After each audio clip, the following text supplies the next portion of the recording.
We're on the Detroit River this morning with our Captain Nick Kamai and his friend John Bailog. Detroit is, I think, one of the top 2 urban fisheries in the United States. People come here from all over the United States in the spring to catch the spring walleye run. Probably the best chance of catching a 10-pound walleye is going to be right here in the spring in April into May.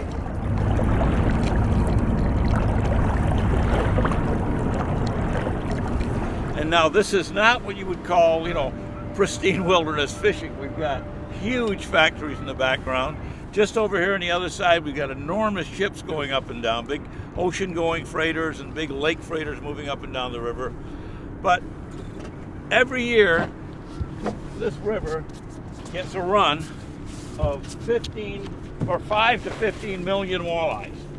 And here comes one of them right now on schedule.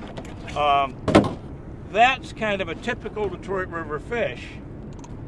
That fish would be good the size of 2 or 3 walleyes put together in much of the country.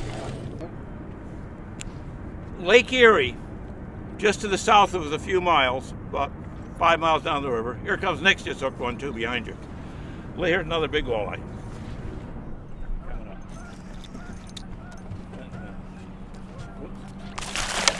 Follow hook.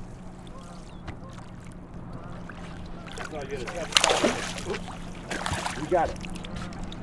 Got him? Yay! Of course. Man, fast. John knows what he's doing. John's done this before. Oh! Yep. Best eating fish of the day.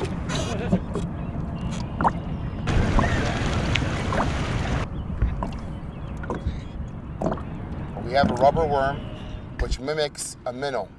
We don't want nothing with any kind of curvatures, no like twisty tail, something just straight down that's gonna flow through the water real nice and smooth. We dropped our line down until we hit the bottom. We hit the bottom, lift up about 7-8 inches off the bottom, go down, up and down. If you feel anything different in the line, a tick, a bite, it gets stuck, you gotta set the hook as hard as possible. Trying to drive that hook inside the walleye. Now you try to keep the line vertical. Straight up and down. The most important thing in walleye fishing, jigging, the line has to be vertical.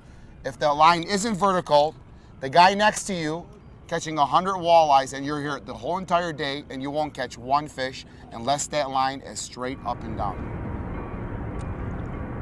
The bulk of these fish come from a huge spawn, an enormously successful spawn in 2003. They make up probably about 1/3 of the fish in Lake Erie right now. And everybody's a little concerned because since then there's been one sort of good spawning year and then a couple of years when the spawn has actually just failed almost entirely. What happens is you'll get a really good year of spawning. A few years later, say 4 or 5 years later, you've got some spectacular fishing out of that. But once you run out of those fish, you better have some more on the coming along the way. That hasn't happened. The thing they found about walleyes now is that the really good spawning seems to follow years when they've had a very cold and late spring. This year we've had the cold and late spring, so everyone is hoping that this is going to be the year that gives us another huge spawn. And those will be the fish that when the 2,000 year class starts to die off, these will be the fish that will carry us through another 3, 4, 5 years. That's a Detroit River special. The biologists won't know that until they start doing their netting surveys later in the year and they start looking for young of the year fish, these baby walleyes. And that'll give them an idea. Yeah, this is probably a big muskie. Big walleye! Wow! Oh, it is a big one. I told you. Look at that. I told you. Holy smokes! This is what we've been looking for. Unbelievable. That's what you've been looking for. Here. Nice. Look at that. He's got lamprey.